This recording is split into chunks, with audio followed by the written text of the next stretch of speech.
अस्सलाम वालेकुम, मैं इमदाद सुमरो।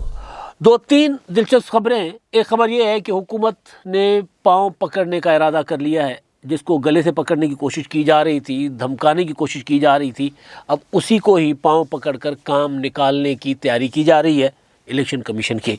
और दूसरा ज़िमनी इंतखाबात हैं। कल PP 206 वहाँ पर सुल्तान राय के गंडासे शुरू हो गए चलने। वहाँ पर बड़े बड़े जुलूस हैं और वो सुल्तान राय घोड़े पे आते थे और यहाँ पर लोग गाड़ियों की छतों पर आकर, तो वो बड़े मनाजिर हैं वहाँ पर। और इलेक्शन कमीशन ही उसकी बेबसी भी। तो आगाज़ मेरा ख्याल है करते हैं इलेक्शन कमीशन की बेबसी से। और परवेज़ खट्टक साहब का मामला भी इसी में है कि इलेक्शन कमीशन जो है बल्दियाती इंतखाबात चल रहे हैं खैबर पख्तूनख्वा में। तो वहाँ पर जो कुछ हो रहा है, वहाँ पर जो नज़र आ रहा है, वहाँ पर इलेक्शन कमीशन सिर्फ नोटिस दे पा रहा है, रोक नहीं पा रहा हुकूमत को इंतखाबात में मुदाखलत से। कुछ रोज़ पहले वज़ीर आज़म इमरान खान साहब गए थे, आपको याद होगा, खैबर पख्तूनख्वा पेशावर, और उन्होंने वहाँ गवर्नर हाउस में नया पाकिस्तान कार्ड के इजरा का ऐलान किया था। स्कीम दी थी जिसमें कर्ज़े थे, मतलब मुख्तलिफ़ स्कीमें थी, और पूरा का पूरा इलेक्शन पर असरअंदाज होने का एक इमरान खान साहब का जो प्रोजेक्ट था वो वहाँ लेकर गए थे। इलेक्शन कमीशन ने मना किया था कि आप नहीं जा सकते, मगर वो वहाँ पर गए। ना सिर्फ गए बल्कि मनसूबों का ऐलान भी किया, और ये कहकर इलेक्शन कमीशन की जो वो जो एडवांस में नोटिस गया था, उनको मना किया गया था, ये कहकर उसको मुस्तरद कर दिया गया कि जी वज़ीर आज़म साहब तो वहाँ पर ना इंतज़ामी सतह की मीटिंग करने जा रहे हैं, वहाँ कोई सियासी एक्टिविटी नहीं है।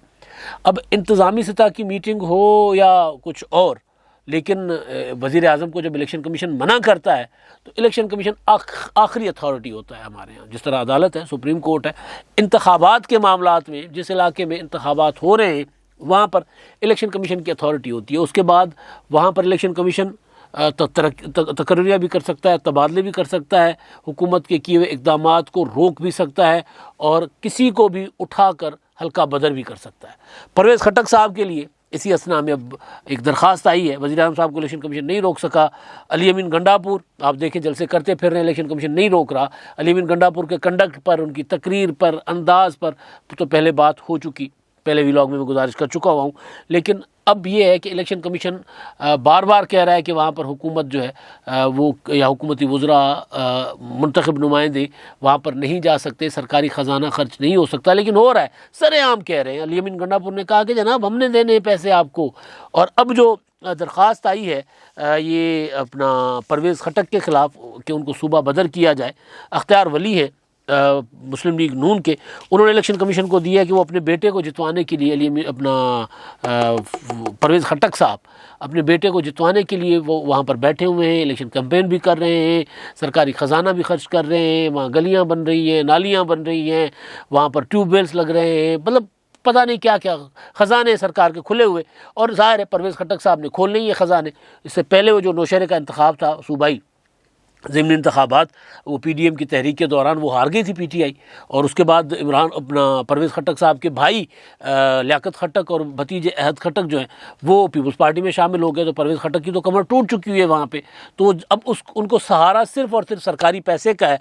तो वहाँ पर उनको जो मुस्लिम लीग नून जिन्होंने उनको शिकस्त दी थी बल्दियाती ज़िमनी इंतखाबात में, वो इलेक्शन कमीशन के पास चली गई है कि जी इनको यहाँ से सूबा बदर करें। अब इलेक्शन कमीशन बेबस है, वो सोच रहा होगा कि यार किस किस को सूबा बदर करें। वहाँ पे तो ना वज़ीर आज़म बाज़ आए, ना वज़ीर आला बाज़ आ रहे हैं, वज़ीर आला भी वहाँ पर घूमते फिर रहे हैं। तो इलेक्शन कमीशन का हुक्म है वो चल नहीं रहा। जुर्माने इलेक्शन कमीशन कर रहा है। जुर्मानों पर क्या होता है वहाँ पर, वो जो 50,000 जुर्माना रोज़ाना 50,000 जुर्माना डाल दे, 50,000 जुर्माना रोज़ाना बहुत सस्ता है वहाँ पर इनको PTI के वज़रा के लिए। तो इलेक्शन कमीशन को तो अथॉरिटी अपनी दिखानी पड़ेगी अगर इंतखाबात साफ शफाफ करवाने हैं तो, क्योंकि KPK में मतलब जो रिपोर्टें आ रही हैं, जो ख़बरें आ रही हैं, सोशल मीडिया का ज़माना है, रोज़ाना वीडियोस वायरल हुई हैं कि वहाँ पे क्या चल रहा है। मुझे याद पड़ रहा है वाक़या, मैंने पहले भी डस्का में भी सुनाया था, डस्का के इलेक्शन के दौरान ये वाक़या था कि कमरजमान कायरा साहब रावी हैं और उन्होंने बताया था कि उनको एक इंडिया के एक साबिक चीफ इलेक्शन कमिश्नर किसी कॉन्फ्रेंस में मिले थे, और उन्होंने उनसे हमने पूछा था, कायरा साहब कह रहे थे, हमने पूछा था कि जी आपने वहाँ पर इंडिया के इलेक्शन कमीशन कितना बाअख्तियार है। उन्होंने कहा कि जी अख्तियार होता ही इलेक्शन कमीशन के पास है। तो उन्होंने एक वाक़या सुनाया था।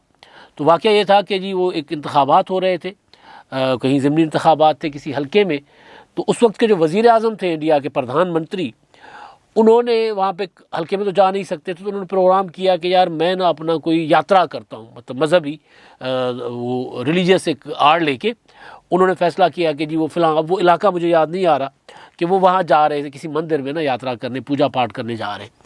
तो इलेक्शन कमीशन को जो दूसरा फरीक था, इलेक्शन में लड़ने वाली दूसरी पार्टी थी, उन्होंने इलेक्शन कमीशन को लिखा कि वज़ीर आज़म साहब आ रहे हैं, यहाँ पे तैयारियाँ हो रही हैं और प्राइम मिनिस्टर का दौरा इलेक्शन पर असरअंदाज होगा, लिहाजा इनको रोक दें। तो उन्होंने प्राइम मिनिस्टर को रोका, तो प्राइम मिनिस्टर साहब ने कहा कि जी मेरा कोई इरादा नहीं, मैं, आप मुझे रिलीजियस एक्टिविटी है वहाँ पर, मुझे अपनी जो पूजा पाठ से तो आप नहीं रोक सकते, मैं और कुछ नहीं करूँगा। उन्होंने कहा ओके आप जाएँ, आप उतरेंगे। इलेक्शन कमीशन ने फिर उनको प्लान बना के दिया, आप फ़लाँ एयरपोर्ट पर उतरेंगे, वहाँ पे आप एक दो गाड़ियाँ जो आपको सिक्योरिटी की मुनासिब गाड़ियाँ वो पकड़ेंगे, एयरपोर्ट से जिस मंदिर तक जहाँ जाना था उन्होंने अपनी पवित्र आस्थान, तो वहाँ तक जाने के लिए जो रास्ता था वो 3-4 घंटे का था। तो आप रास्ते में कहीं नहीं रुकेंगे, ना रफ़ा हाजत के लिए रुक सकते, आप गाड़ी में बैठेंगे, मंदिर के दरवाजे पे उतरेंगे, जो पूजा पाठ करनी है, जितना टाइम गुजारना है, वहाँ से आप वापस उसी तरह आएंगे एयरपोर्ट, और कोई सरकारी वहाँ पर अथॉरिटी आपको नहीं मिलेगी, कोई वज़ीर मुशीर आपको नहीं मिलेगा, कोई सियासी एक्टिविटी आपकी नहीं होगी। वापस आएंगे, अपने जहाज़ में बैठेंगे, फिर दिल्ली जाते हैं, मुंबई जाते हैं, आगरे जाते हैं, जहाँ मर्जी जाएं, इलेक्शन वाले इलाके से आपने इस तरह निकलना। और वो कह रहे हैं ऐसा हुआ, और वज़ीर आज़म साहब को फिर जा तो इलेक्शन के लिए रहे थे वो प्रधानमंत्री साहब, लेकिन क्योंकि फिर पकड़े जो गए तो फिर करना पड़ा, वो जाकर वहाँ पर पूजा पाठ करके वापस आ गए। इलेक्शन की अथॉरिटी ये होती है, और हमारे पास भी इलेक्शन कमीशन के पास ये अख्तियार है, वो रोक सकते हैं लेकिन बेबस हैं।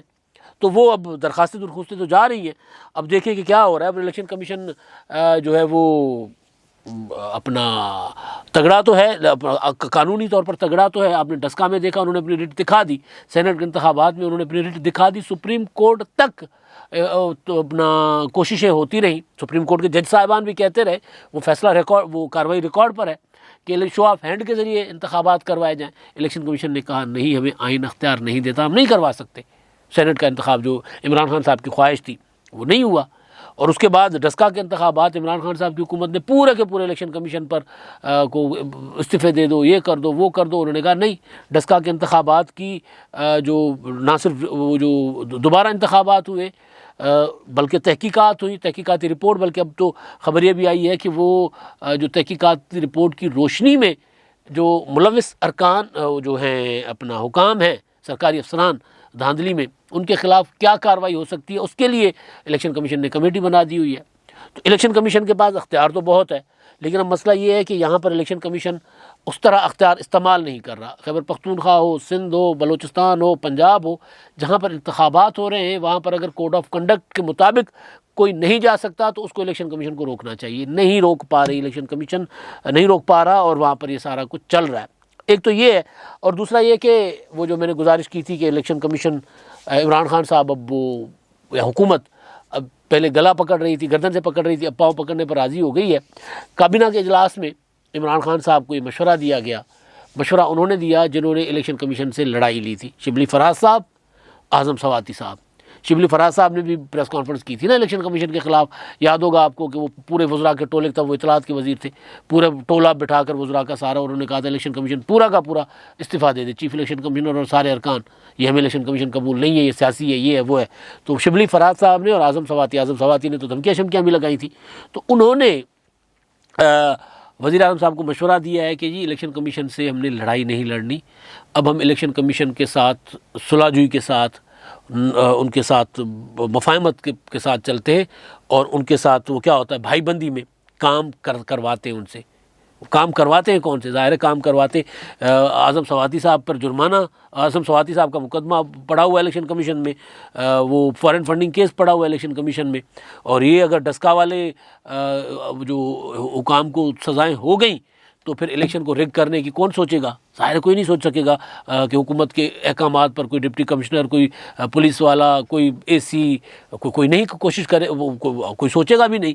जब सज़ाएँ हो गई, नौकरियां गई और जेल हो गई, इलेक्शन कमीशन उस तरफ भी तो जा रहा है ना। तो वो इमरान खान साहब की हुकूमत अब ये उनको अपना कोशिश कर रही है कि अब इलेक्शन कमीशन के साथ ज़रा सुलहजुई के साथ चला जाए। लेकिन उधर इलेक्शन कमीशन, एक तरफ ये है कि इलेक्शन कमीशन ने किसी हद तक अपनी रिट दिखाई है, लेकिन बल्दियाती इंतखाबात में वो जो मुलविस हैं सरकारी वज़रा उनको नहीं रोक पा रही। तो वहाँ पर इलेक्शन कमीशन की बेबसी है। जिस तरह डस्का में रेट दिखाई थी, यहाँ पे दिखा सकता है इलेक्शन कमीशन, लेकिन अभी तक तो नहीं हो रहा। और दूसरा मामला जो है वो है PP 206।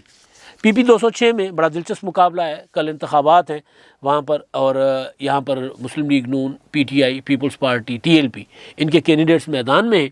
लेकिन हाईलाइट हो रही है जो मुकाबला सामने, वोट वाइज जो भी हो रिज़ल्ट, लेकिन जो बग़ैर चीज़ सामने आ रही है, इलेक्शन कैंपेन आप जो देख रहे हैं वो पीपल्स पार्टी और मुस्लिम लीग नून, या मुस्लिम लीग नून और पीपल्स पार्टी का आपस में हो रहा है। कल वो अता तारड़ साहब ने, जो पीपल्स पार्टी के कैंडिडेट हैं वहाँ पर, सैयद वासिक तिरमिज़ी, उनके अपना डेरे पे गए, उनका दरवाज़ा शरवाज़ा तोड़ा और अंदर गए, और उन्होंने इल्ज़ाम लगाया कि जी यहाँ पर पैसे तकसीम किए जा रहे हैं। कुछ वीडियोज़ भी वायरल हैं जिसमें ख़वातीन को कहा जो है वो कह रही हैं कि जी यहाँ पर पैसे दे रहे हैं तीर वाले, और कह रहे हैं कि तीर पर ठप्पा लगा रहे हैं 2-2 हज़ार।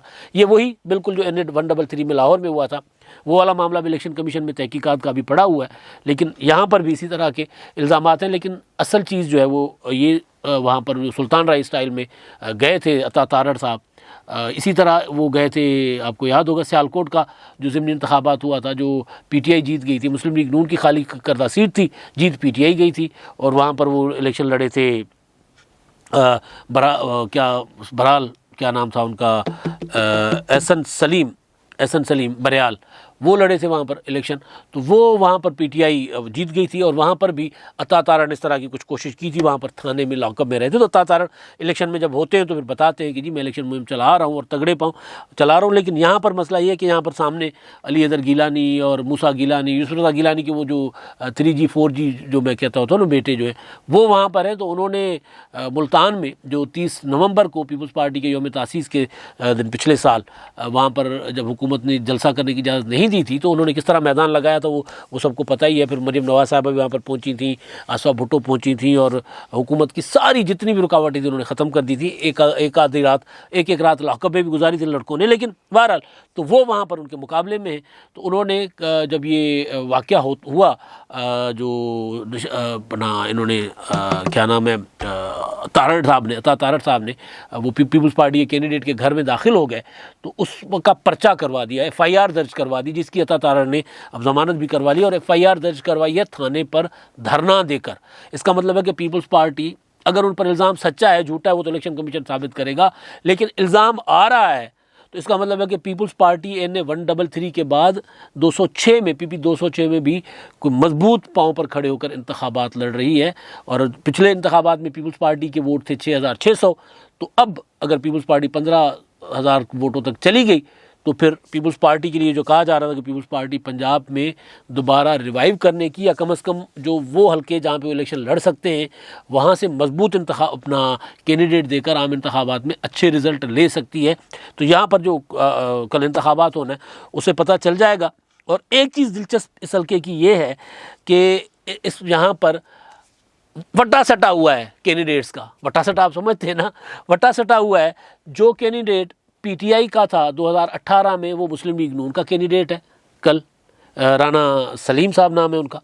और जो कैंडिडेट मुस्लिम लीग नून के थे, निशात दाहा साहब, जिनके इंतकाल की वजह से सीट खाली हुई है, उनकी बेवा जो है एहलिया नूरीन निशात दाहा, वो PTI के टिकट पर इंतखाब लड़ रही है। वो डाहा साहब वो मुस्लिम लीग नून से के फॉरवर्ड वो छोड़ चुके थे वफादारी बदल के, और वो प्यारे हो गए थे उस्मान बुज़दार साहब को, और वो जो 4-5 का टोला था मुस्लिम लीग नून के MPs का, उनमें वो शामिल थे।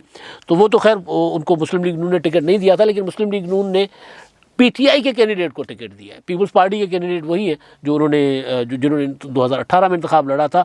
और TLP 13 तारीख को, ये भी 2 रोज़ पहले 3 रोज़ पहले गए थे वहाँ पर साद रिजवी साहब, उन्होंने अपनी रिहाई के बाद पहला सियासी एक्टिविटी की थी, और वो क्योंकि टीएलपी को कहा जा रहा है कि पंजाब की अब तीसरी सियासी कुव्वत है, ये मैं नहीं कह रहा, मुस्लिम लीग नून कह रही है कि टीएलपी पंजाब की तीसरी सियासी कुव्वत है।